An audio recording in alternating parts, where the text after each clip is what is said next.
حضرت عمر جن کو تخت حکومت پہ بیٹھتے تھے اور ان کا تخت کو سونے زبرجد کا نہیں تھا، مسجد نبوی کی چٹائی تھی، اور سارا دن وہاں بیٹھ کے لوگوں کی باتیں سنتے، اور جب رات کے اندھیرے گہرے ہوتے عمر بھیس بدل کے مدینے کی گلیوں کا گشت کرتے۔ کہا تمہارے گھر سے دھواں نکل رہا ہے اور بچے رو رہے ہیں، ان کو کھانا کیوں نہیں دیتی؟ کہنے لگی عمر کی جان کو رو رہی۔ عمر کے پاؤں تلے سے زمین نکل گئی۔ کہا کیا ہوا؟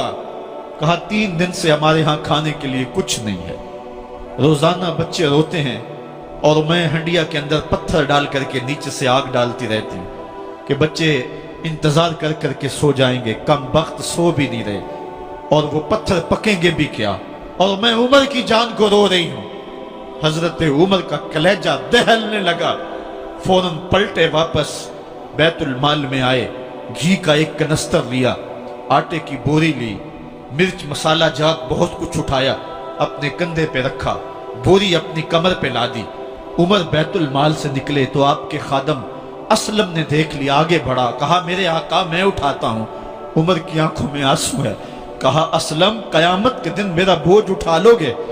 کہا قیامت کے دن تو اپنا اپنا بوجھ اٹھانا پڑے گا۔ کہا عمر کو آج اپنا ہی اٹھانے دو۔ حضرت عمر وہ گھی کا کنستر اور وہ آٹے کی بوری سر پہ اٹھائے ہیں اور اس خاتون کے گھر جاتے ہیں اور دستک دیتے ہیں۔ وہ جب دیکھتی ہے اس کی جان میں جان آ جاتی ہے۔ کہا جلدی جلدی آٹا گوندو، اور عمر سبزی کاٹنے لگ جاتے ہیں۔ حضرت عمر رضی اللہ تعالی عنہ سبزی تیار کر دیتے، ادھر آٹا گند جاتا ہے، اور پھر اوپر چولہا رکھا جاتا ہے، چولہے کے اندر آگ رکھی جاتی ہے، وہ کھانا پکانے لگتی ہے، آگ بجھتی ہے۔ تاریخ نے لکھا ہے آگ بجھنے لگتی ہے، عمر جھک کر کے پھونکے مارتا ہے، عمر جھک جھک کے پھونکے مارتا ہے۔ کھانا پک گیا اور بچوں کے سامنے کھانا رکھ دیا، بچے کھا رہے ہیں۔ اب بچے رو رو کے نڈال ہو چکے تھے۔ حضرت عمر اپنے ہاتھوں کو اور اپنے گھٹنوں کو اور اپنے پاؤں کو زمین پہ لگا کے، جس طرح بکری کا بچہ چلتا ہے، ویڑے کے اندر کبھی ادھر چلتے ہیں کبھی ادھر چلتے ہیں، تاکہ بچے مجھے دیکھ کے خوش ہوں اور دل میں کہتے عمر جتنا رلایا ہے اب اتنا ہنسانا بھی پڑے گا۔ تو کبھی عمر امیر المومنین، یہ میں کسی آج کے جو ہے وہ لوگوں کے ووٹوں پہ منتخب ہونے والے حکمران کی کہانی نہیں سنا رہا، میں اس عمر کی کہانی سنا رہا ہوں جو 23 لاکھ مربع میل کا حکمران ہے، آدھی دنیا کا بادشاہ ہے۔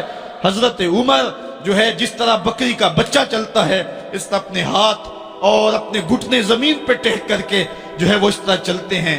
بچے عمر کو دیکھ کے مسکراتے ہیں۔ جب بچے مسکرانے لگے تو حضرت عمر نے اس خاتون سے کہا بڑھیا عمر کو معاف کر دے۔ اس نے کہا تو اتنی ہمدردی کیوں کرتا ہے؟ کہا عمر بیچارہ بڑا پھنسا ہوا ہے، فکر ہے اس کو یرموک و فسطاط و حلوان کی، جب فتح ہے مصر تو تیاری ہے ایران کی، آتے جاتے وفد سے ملاقات بھی کرتا ہوگا اور شب کو معلوم حالات بھی کرتا ہوگا، کانٹوں میں الجھی ہوئی بیچارے کی جان ہے، نیند اس کو بھی آتی ہے، آخر وہ انسان ہے، میری بہن عمر کو معاف کر دے۔ اس نے کہا نانا عمر کی بات میرے سامنے نہ کر، قیامت کا دن ہوگا، عمر کا گریبان ہوگا اور میرا ہاتھ ہوگا۔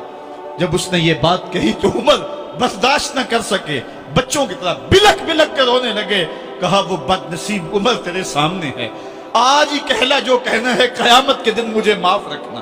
اس نے کہا تو عمر ہے؟ کہا بد نصیب عمر تیرے سامنے کھڑا ہوں۔ میرے عمر کہتے ہیں اگر دجلہ کے کنارے ایک بکری کا بچہ بھی پیاسا مر گیا، اس کا حساب بھی عمر سے لیا جائے گا۔ حضرت عمر نکلے یروشلم میں، ایک اونٹ ہے ایک غلام ہے، کبھی وہ سوار ہوتا ہے کبھی آپ باری مقرر کی ہے۔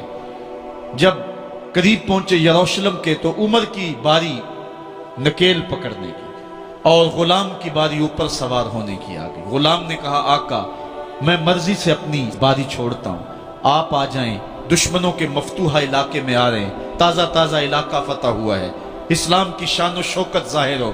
عمر نے کہا اسلام کی شان و شوکت ایسے ظاہر نہیں ہوتی ہے، اپنی باری پہ تم بیٹھو گے، اپنی باری پہ میں بیٹھوں گا۔ لوگ منتظر کھڑے ہیں، دور سے جب دیکھا کہا اس کی ہیبت سے کانپتے تھے ہم، یہ تو کوئی حبشی لگتا ہے، رنگ کالا ہے، ہونٹ موٹے ہیں، اس سے تو زیادہ حسین اس کا غلام ہے جو آگے آگے چل رہا ہے۔ حضرت ابو عبیدہ نے کہا دھوکہ کھا رہے ہو، ہمارا آقا وہ نہیں ہے جو اونٹنی کے اوپر سوار ہے، ہمارا آقا وہ ہے جو لگام تھامے آگے آگے چل رہا ہے۔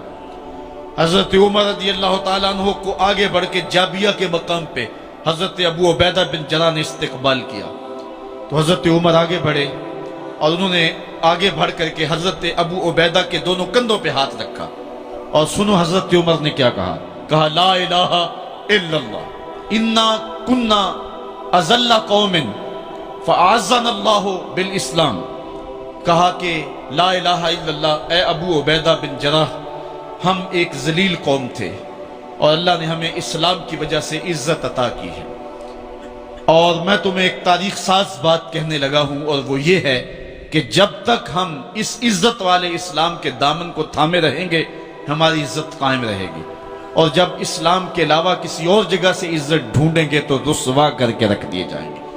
یہ ہے وہ خلاصہ جو حضرت عمر نے امتوں کے عروج و زوال کا بیان کیا ہے۔ اس امت کو جو خیرات ملی ہے تخت و تاج کی، وہ پینٹاگون سے نہیں ملی، وہ واشنگٹن سے نہیں ملی، وہ وائٹ ہاؤس سے نہیں ملی، وہ محمد عربی کے جوڑوں کا صدقہ ملی ہے۔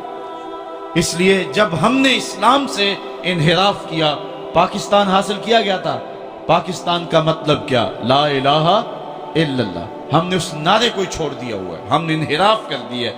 آج ہماری نظریں مغرب کی طرف لگی ہیں کہ تخت و تاج اس سے نصیب ہوتے ہیں، اور دنیا کے اوپر ہم رسوا ہو کے رہ گئے۔